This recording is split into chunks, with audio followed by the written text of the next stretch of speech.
3. Сәлеметсіздер ме оқушылар? Сәлеметсіз ба? Отырамыз.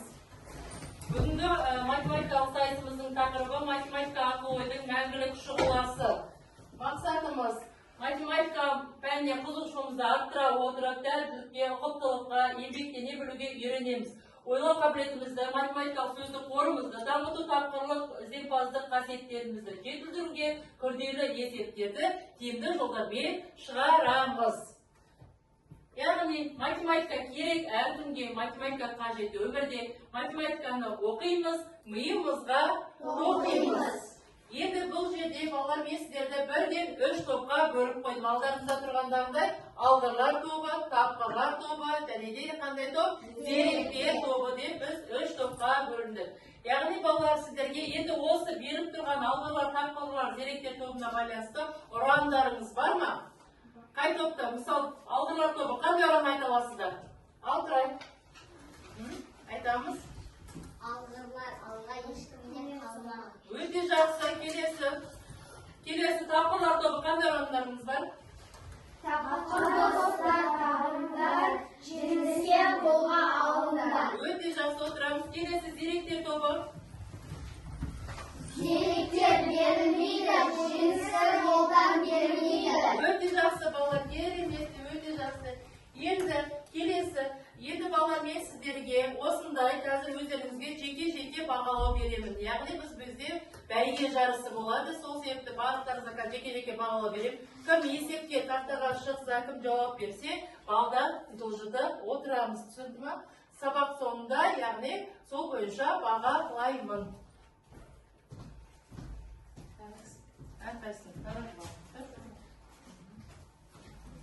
Әрқайсының алдарыңызға бір-бірін алып алыңыздар. Содан кейін балалар, міне мына жерде сіздерге бір ұпайдан әр топқа есеп шығарған жағдайда әр топқа мен бір ұпайдан осындай беріп отырамын. Түсінікті ме? Бір ұпайдан бағалап отырамын берген тапсырмаларыңызды. Жақсы, олай болса дайынбыз ба сабаққа? Бастаймыз. Енді балалар, сіздерге логикалық есеп. Тапқырлар тобына, алғырлар тобына, зеректер тобына ойланыңыздар. Осы берілген есептер бойынша ойланамыз, кім дайын, қай топ дайын, қол көтереміз. Ал ойланыңыздар, шешіңіздер, черновик алыңыздар, соған шығарыңыздар. Шығарамыз, ойланамыз. Қай топ дайын, өз топтарыңызға беріп тұр есептерімізді. Тапқырлар тобына беріп тұр, алғырлар тобына және де зеректер тобына. Қай топ дайын, қол көтереміз, сұхбатпен бағаланып. Қол көтереміз.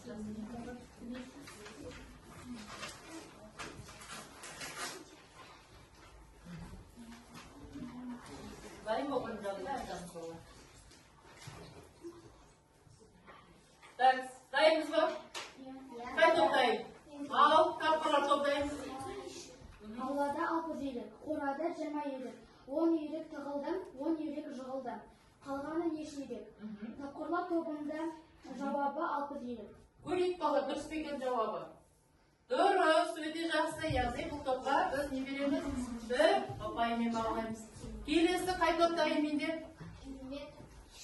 Ал айта ғой. Қай топ бізде? Алғырлар. Алғырлар тобына осы жұмақ берілген. Көлден ұшты 7 қаз, қайтып қонды 20 қаз. Қонбады оның нешеуі, қанекім тез шешеді.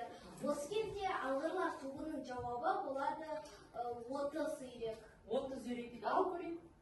Өте жақсы, дұрыс. Келесі қай топ қалды менде? Ал, зеректер тобынан ал. Аянат айта ғой. 10 түйе 5 жылқы, 2 сиыр 1 ешкі, 2 қоян 3 түлкі, 30-ында нешеуі? 23. Дұрыс па тобы? 23 дұрыс па жауабы? Ал көрейік тексеріп. Жақсы, 23. Бұл топқа да не береміз? Бір ұпай береміз. Әрі қарай келесі балалар, келесі ұпайларымызды алып отырмыздар. Келесі бізде, келесі ой ұшқыр. Кеттік. Яғни бұл жерде балалар әр топқа қазір есеп беріледі. 1 минут жауап ішінде действительно жауабын дайын шығарасыңдар. Кеттік.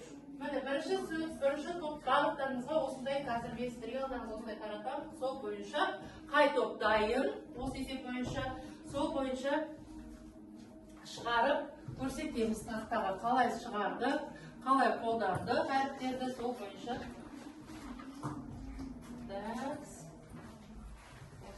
Келесі топқа. Жақсы, тақтаға қарап ойланып отырамыз, ойланып шығарып отырамыз. Топпен жұмыс жасаймыз бала, топпен жұмыс жасаймыз, ортаға қоямыз, топпен жұмыс жасаймыз. Дайын болып 1 минут уақыт береді, бала сіздерге 1 минут уақытта дайын болған жағдайда айтасыздар.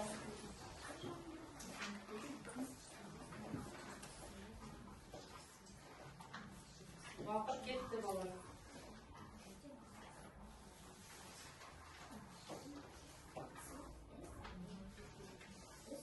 Дайын болса қайтамыз.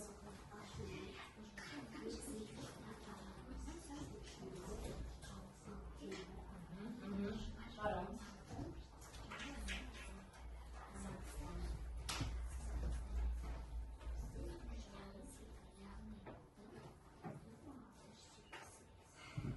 Дайынбыз ба? Қандай? Кім шығады балалар? Кім шығады? Ал Айзере шығамыз. Бізде яғни алғырлар тобынан, не? Түсіндіріп көрсете ғой. Яғни сенде қандай сөздер беріп тұр? Тұра тұр. Айзере.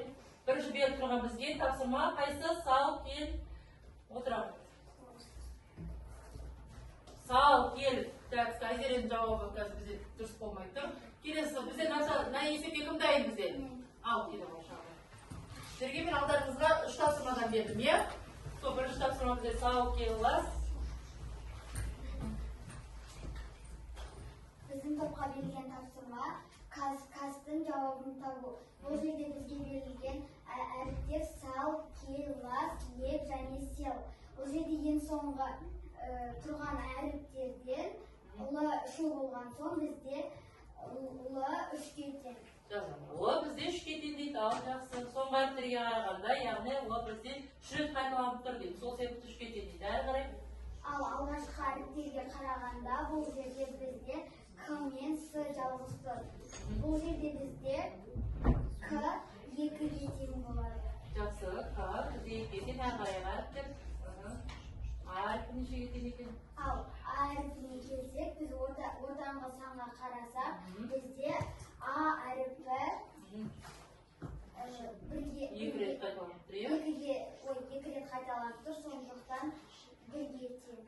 Жақсы, яғни ортасына сап бізде 2 рет қайталанып тұрғансыз. Жақсы. Яғни әрі қарай. Сонда жауабы қайсы болады бізде? Сонда бізде жауабы 254. 254 дейді балар. Неге? Өйткені бізде не дейді? К-мыз нешеге тең дейді? 2-ге тең, А-мыз нешеге тең дейді? А-мыз бізде 1-ге тең дейді. Дұрыс па яғындығы балар? Дұрыс? Дұрыс па жауабы? Көйлек тексеріп балар. Дұрыс па жауабы?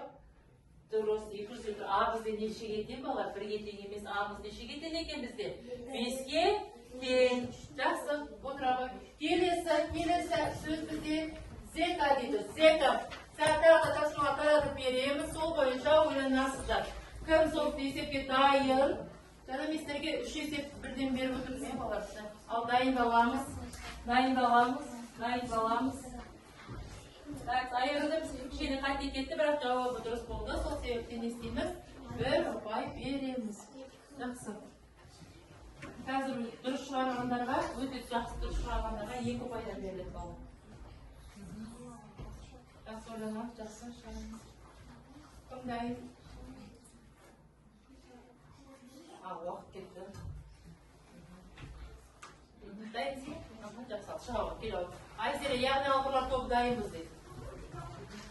Бізге бұл есепте зеканы тауып алу керек. Яғни берілген сөздер зека, сека, сефа, лена, фена. Ал бізде бұл жерде С әріпі 2 рет қайталанып тұр. Бірінші қатардан ба? Қай жерде қайталанып тұр сенде? Сека, сефа. Бұл жерде бізде 8 2 рет қайталанып тұр. Соңғы әріпінде А. Здесь А 8-ге тең. Жақсы, 8. А 8-ге тең. Жақсы. А 8-ге тең. Жақсы, әрі қарай. Ал біз бұл сандарды сызып тастаймыз. Ал екіншісінде бізде тең. Лена, фена. Ол 6-ға тең. Яғни бұл Е әріпі 6-ға тең. Жақсы.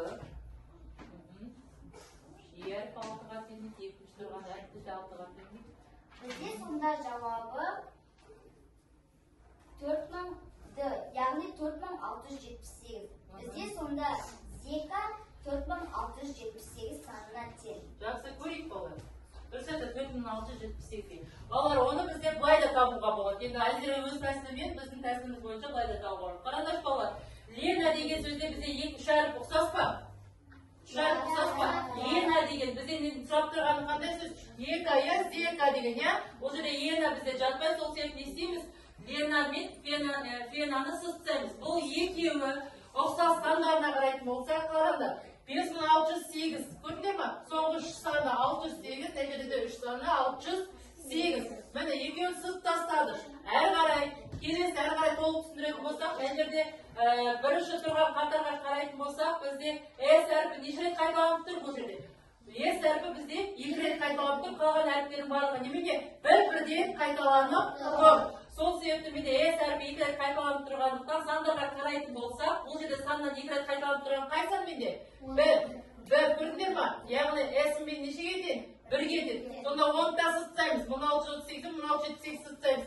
Сонда жауабы неше болады екен менде қалғаны? 4678. Бұл сөз яғни зекамыз немен екен? 4678. Яғни ертең сендер олимпиада есептерін тапсырғанда, яғни сондайда осындай есептер бізде көп кездеседі балалар. Түсінікті ма? Жақсы отыра ғой. Келесі бізде кина сөзін табу керек. Дайындаламыз. Дайындаламыз. Барлықтарына бір парақтан шығайық. Кина сөзін дайындаламыз. Шығарамыз, ойланамыз, жақсылап тұрып. Қалай шығарамыз, ойланамыз. Жақсылап тұрып, ойланамыз. Ойланамыз. Шығарыңдар. Осыған жазып шығарыңдар. Қай топтайын. Біз Айзера жауап берді, толықтайын. 2 апайы. Өзінің тәсілімен жауап берді. Жақсы. Келесі, дайынбыз ба? Қай топтайын менде? Ал тапқылар тобына ал шығамыз. Қағаз алып шығамыз. Біз бұл кезде бірінші қатарға қарасақ, Кара, Арик, Ирак, Акен, Кина деген сөздер берілген. Бұл кезде бізге Кина деген сөздің ешқандай санға белгілі екенін табу керек. Біз бұл кезде К мен К бірдей, ал Ар мен Ар бірдей, ал Ер жалғыз ғана әріп болып тұр. Дұрыс айтады, қараңдар балалар. Бейдейді, мына жерде К неше рет кездесіп тұр екен? 2 рет кездесіп тұр. А әріп неше рет кездесіп тұр? 2 рет. Жалғыз тұрған әріп қайсы менде? И. Енді сандарға қараңдаршы балалар. 4563, 5234, 3426, 4323, 3224 сандар берген. Бұл кезде бізде 4 саны 2 рет қайталанып тұр, 3 саны 2 рет қайталанып тұр, 5 саны жалғыз ғана қайталанып тұр. Сол кезде бізге 5 саны 2-ге тең. Дұрыс айтады. 5 саны 2-ге тең балалар. Көрді ма? И менде міне көрді ма? Жалғыздан 5. Дұрыс, өте жақсы. Ал Кина деген сөзде бізде екінші әріп И-ге И болып тұр. Бұл бізге 5-ге тең деп айттық. Ал екінші қатарға қарасақ, бұл кезде екінші сандарына қараймыз. Екінші мұны сандарына қараймыз. Қараңдар, екінші сандарына қарап шығамыз. 5 қай жерде тұр? Ада тұр. Иә, сонда жауабы? Жауабы 4563. Дұрыс па балалар жауабы? Дұрыс. Неге? Екінші қатар қарасындар көптер сандардың барлығы 3, 2 болып тұр да, 5 немене болып тұр бізде? Жалғыз болып тұр. 5-іміз не нәрсеге тең болды? Қандай әріпке тең болды бізде? И-ға тең болды. Екінші қатарына қарадық, бірден жауабын таптық. Жақсы, өте жақсы. Көрейік ал дұрыс па екен? Жауабы өте жақсы дұрыс екен. Міне беріп тұр, жақсы отыра ғой, өте жақсы. Ол сөздерді неге алып тұрып бала? Мен андай түрік сөздерді неге алып тұрып?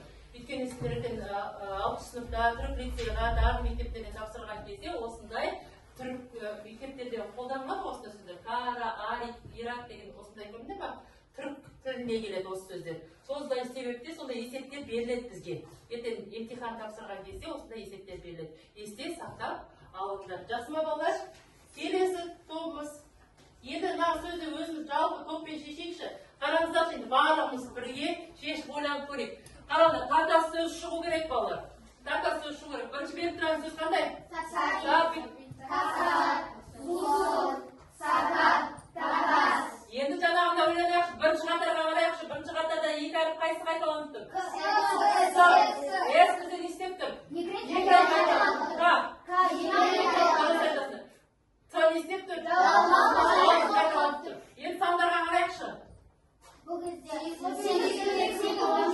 Сегіз жата ма? Жатпайды бала. Негіз есіреп тұр. Екі рет батады. Онан қайсан екі рет жатады? Дұрыс айтасың. Жалғыздан неше болып тұр?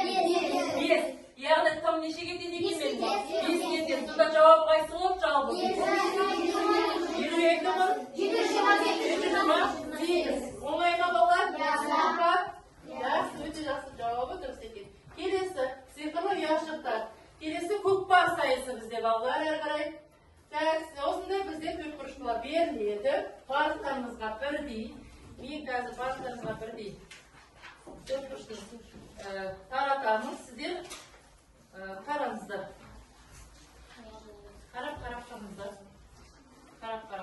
Сіздерге қағаз беремін, яғни қазір осының артына жасап тұрып шығарамыз да, осы төртбұрыштылардың ішінде мына сандар қалай шықты, мына сұрақтың орнына жауабы қайсы болатынын табамыз. Жақсы ма балалар?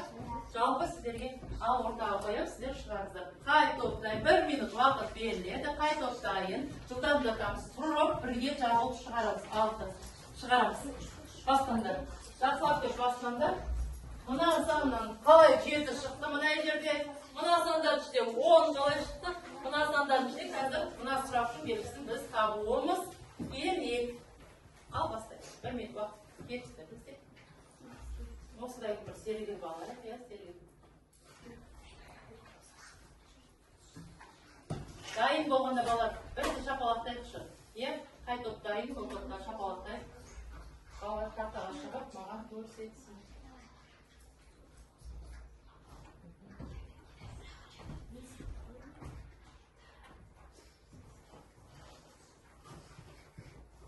Дайынбыз ба балалар?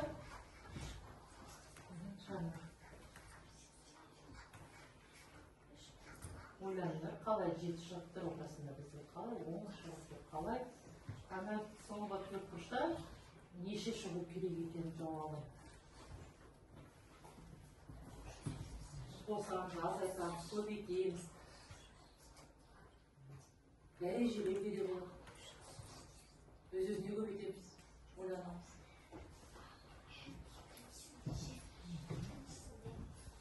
Уақыт болды балалар бізде. Кім дайын? Кім дайын? Шапалақтаймыз. Қай топ дайын бізде? Жақсы. Ал тақпырла топ дайын екен, қалған топ дайын бізге. Кім шығады бізде тақтаға? Тақпырла топ. Ал бір банды шығады тақтаға. Көрсете ғой. Жаз. Қалай таққаныңды? Ана тақтаға жаз. Көрсет. Қалай таққа. Борды алды тақтаға. Айтайын. Біз төртбұрышты қалай ортадағы 7 сан шықтырғанын білу үшін төртбұрыштың ішіндегі сандарды қосып шығамыз. Бұл сандар 6, 8, 4, 10. Бұл жерде менде 28 шықты. 28-ді 4-ке бөлеміз. Астанда жазуға бермейік. Жарайды, жақсы. Тең 7 шықты. 7 шықты ма ортасындағысы? Дұрыс, әрі қарай көрейік ал. Әрі қарай ішіндегі сандарды қосамыз. 3, 9, 12, 16. Қалғандарын жазып отырамыз Бізде жауабы 40 шықты.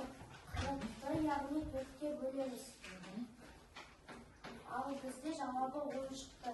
Дұрыс, 10 шықты. Әрі қарай көрейік ал соғысының. Ал соңғысы 5 қосу 14, қосу 9, қосу 16. Енді жауабы 44 шығады. 44-ті 4-ке бөлгенде 11 шығады. Дұрыс. Ал бұл үшінші төртбұрыштың жауабы. Дұрыс еді, яғни С жауабы екен, иә бала? Дұрыс бала, жауабы өте жақсы, дұрыс. С жауабы өте жақсы, дұрыс. Жақсы бала, жатайыз міне, Нұрбаның 2 балын ала ғой. Жақсы, енді балалар барлығымыз тұрып бір серілік алайық. Бір серілік алайық.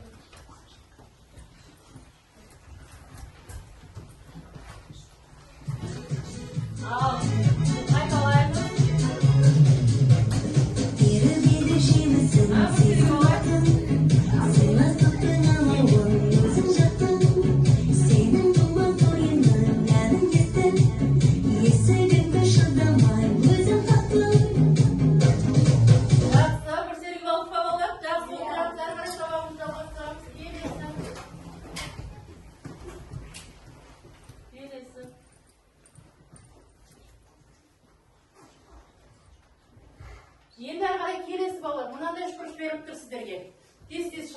минут уақыт кетті. Жаңа қағаздың артынан шығара береміз. Қай топта тез-тез шығарамыз. Ойланамыз, жасақтап шығарамыз. Жазып көрейік, қалай шығады екен. Яғни 45 тұрмыз де. Ортасына 25 дейді. Келесі тағының ортасына 49 дейді. Үшіншісін қалай табамыз? Так. Жақсы шығарамыз. Асар қосамыз.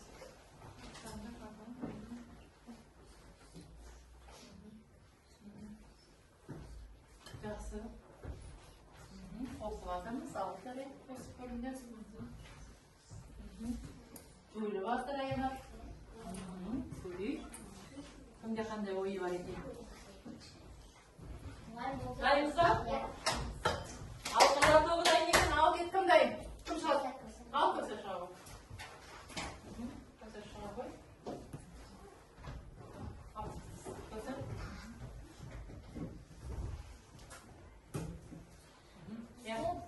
Бірінші үшбұрышты табу үшін біз барлық бұрыштарын бір-біріне қосып шығамыз. Яғни біріншісі 3 қосу 2 қосу 5. Бізде тең шығады 10. Содан кейін шыққан санды біз 2-ге бөлеміз. Жақсы. Тең шығады 5. 5-тің бізде квадраты ол 25. Жақсы, ортасына саншын ма болар? Жақсы, дұрыс. Яғни осы тәсілмен кетеді әрі қарай. Одан кейін сендер де шығарып көріңдер, дұрыс па екен? Екінші, үшбұрышты табу үшін барлық бұрыштарды қосып шығамыз. Жақсы қосамыз. 8 қосу 4 қосу 2. Тең шығады 14. Жақсы. Одан кейін шыққан санымызды 2-ге бөлеміз. Тең шығады бізде 7. 7-нің квадраты ол 49. Жақсы. Келесін көрейік. Дұрыс, 49 шықсы. Үшінші үшбұрышты табу үшін барлық бұрыштарын қосамыз. 7 қосу 8 қосу 3. Тең шығады 18. Шыққан санды біз бөлеміз 2-ге. Тең шығады 9. 9-дың квадраты тең 81. 81 деген жауап бар ма болар бізде? Дұрыс, 81 өте жақсы. Өте жақсы, яғни бұл топқа да біз неше қой береміз? 2 опа. Өте жақсы. Келесі әрі қарай балалар. Ойланып тап. Кім жылдам? Енді мынандай үшбұрыш беріледі балалар сіздерге тез-тез. Неше үшбұрыш бар екенін табуымыз керек. Неше үшбұрыш бар екенін табуымыз керек. Санаңыздар тез-тез. Қай топтайық? Ал, жақсы, ал, шығар. Бұл жерде барлық бұрыштарын қосып шығамыз, яғни бұл жерде жауабы 9 шығады. Так, дұрыс емес. Келесі сіздерде қандай? Ал, қандай үшіңіз бар? Ал, айтамыз, Ералы.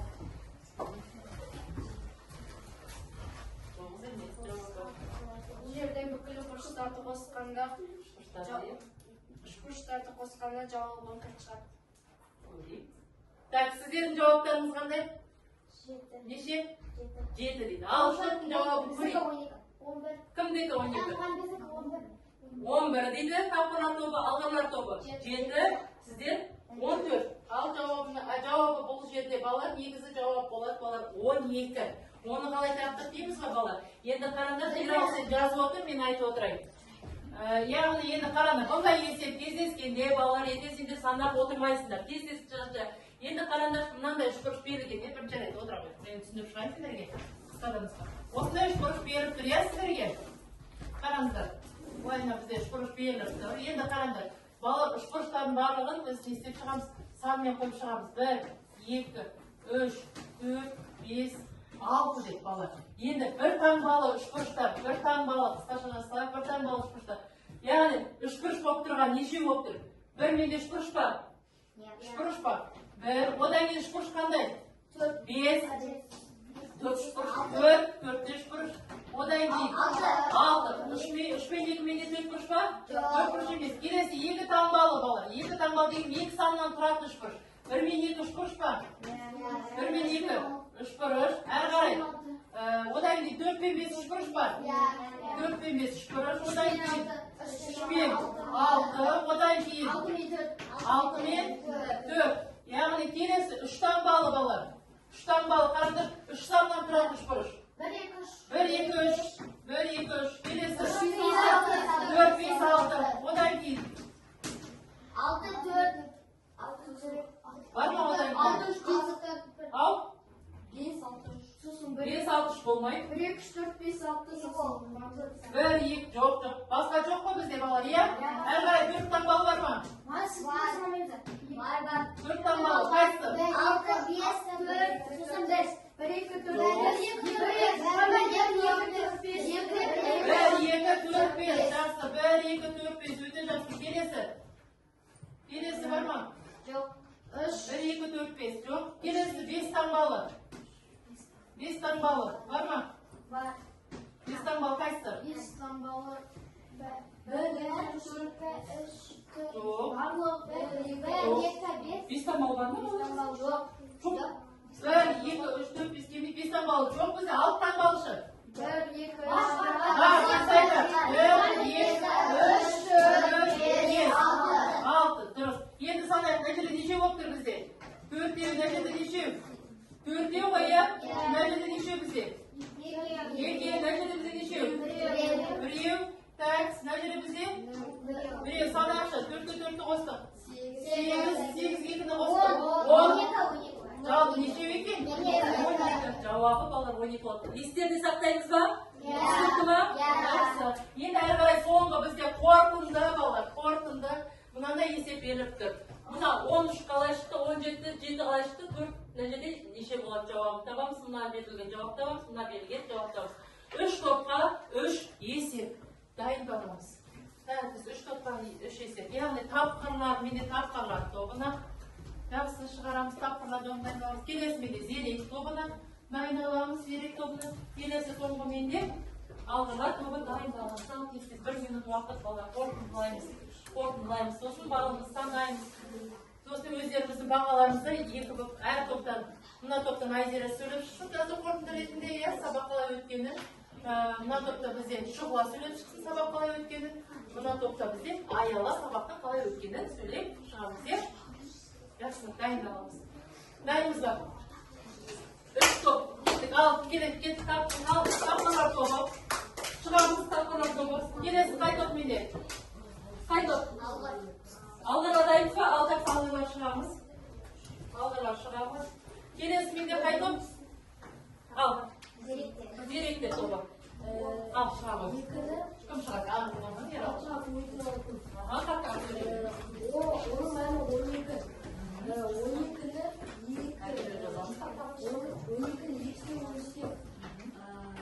12-ні 2-ге бөлсек, 6. Жақсы. Жауап 6. Бірінші жауабы 6. Яғни 2-ні 6-ға көбейтейік деп бөлді балалар.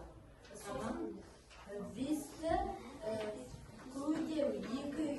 2 Иә, дұрыс. 5-ті көбейтеміз 2-ге. 2-ге тең 10. 10-ды бөлеміз. 10-ды бөлеміз. Ералы сөйлетіп шығарамыз. Бұл жерде 5-ті 2-ге көбейтеміз, және 3-ге қосамыз. Тең 15. Жақсы, тең біріншісі, иә? 10-ды 6-ны 2-ге көбейтеміз, 2-ге қосамыз. 4-ге көбейтем, 40-ты 2-ге бөлсек 20. Аслан, әдемілеп жазамыз. 20. Тақтаға әдемілеп жазамыз. 3-ті 2-ге көбейтеміз, 7-ні көбейтем 6-ға көбейтеміз, 42 тең 7. 42-ні 2-ге бөлсем, 42-ні 2-ге бөлсем 21. 4-ті 2. Бұл мәні Е жауабына сәйкес келеді. Өте жақсы, Е жауабы 21. Жақсы балар. Жақсы, өте жақсы. Жақсы, дұрыс. Бұл жерде жауабы алынады. Сіз не істедіңіз нәтижеде біріншісінде? 5-ге 2-ге көбейтіп, 3-ге қосамыз. Оны шықты, иә? Одан кейін 6-ға 2-ге көбейтіп, 5-ге қосамыз. 3-ті 2-ге көбейтіп, 1-ге қосамыз. 4-ті Сонда жауап неше болды сенде? 10. Дұрыс. 4 2 көбейттік 8, оған нешені қостың?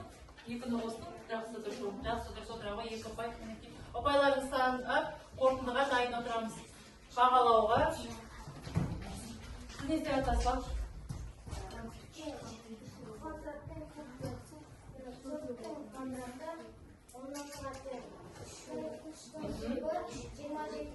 Дұрыс. Дұрыс. Сосын не істейсің соңында жауабы? Соңында 5-ті 3-ке көбейтем. 3 рет дәрежелейсің, иә? Аха. Неше шықты сонда сенде жауабы? 125.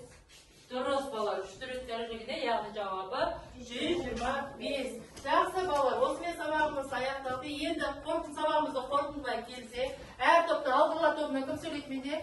Так, жалпы ұпай сандарыңыз неше болды сіздерде? Жалпы ұпай сіздерде неше болды? Айзере тұра ғой.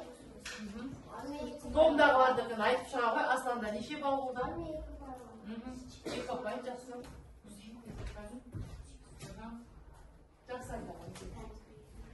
Топтарыңызды неше балл? Өз ойыңызды айтады. Бүгін сабақ өте көңілді өтті. Маған бұл сабақ өте қатты ұнады. Бүгін балалар есепті шапшаң етіп, тез-тезден шығарып, осы сабақ тез өткендей болды. Қызықты сабақтар тез өтеді дегенде, осы сабақ қызықты өткеннен кейін тез өтіп кетті. Жақсы, өте жақсы. Балыңыз неше болып тұр топтарыңыздың? Санап үлгердіңіздер ма? Так, бағаларыңызды айтып шықсаңыздар топтарыңыз бойынша. Айжатынға неше бал қояр едіңіз? Айжатынға ма? Айжатынға мен бүгін 9 бал қоятын едім. Жақсы, келесі Кәусарымыз неше бал? Кәусар ма? Кәусарда бүгін 8 бал. Жақсы, Асланда 9 бал. Жақсы, өте жақсы. Келісеміз бе бағаларыңызбен? Алдыңғы тобы? Жақсы. Келесі тапқырлар тобынан кім сөйлейді сенде? Ал. Бұл жерде сабақ өте қызықты әрі көңілді өтті. Маған сабақ қатты ұнады. Мен сабақ осындай бүкіл балалар жылдам әрі тез болды. Мен осы сабақ маған қатты ұнады.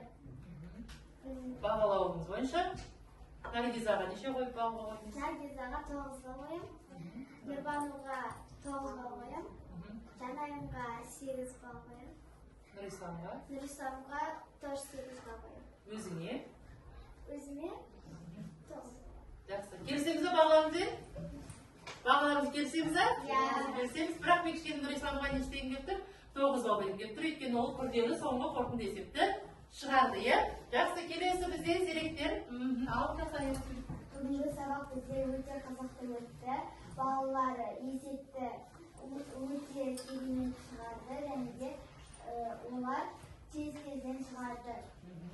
Мен осы топтарға оқушыларға қоятын бағам Аянатқа 9 бал, Аялаға 8 бал, Диасқа 8 бал, Ералыға 9 бал қоямын. Өзіңе?